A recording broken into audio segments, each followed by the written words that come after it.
રામ રામ ને જય શ્રી કૃષ્ણ બધાયને. આજે તો આપણા ગામમાં સમયો હતો કે જો અમારે ઢીંગલીયું લાયા છે. બેટા તું શું રમકડું લાયો? તું રમકડું શું લાયો? એક ટોપી, બીજું બોલથી ઓલી ક્યાં મૂકી સોફા તારી? તું નથી લાયો?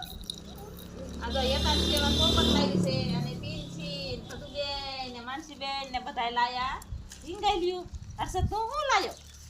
જો અમારે હર્ષદ લાયો સોફા. અહીંયા લાય જોવા દે તો ખરો. જો અમારા હર્ષદ આવું લાયો. જો એ તો લેવાય જોઈએ, એ તો લાયો છે. એક તો જો ખરી ગયું ક્યાં? હા એવું બધું લાયા. ઈ નથી લેવું, લેવાય ગયો. મારા હર્ષદ તો સોફા ઘરમાં લાયો છે. હા ઘરમાં લાયો.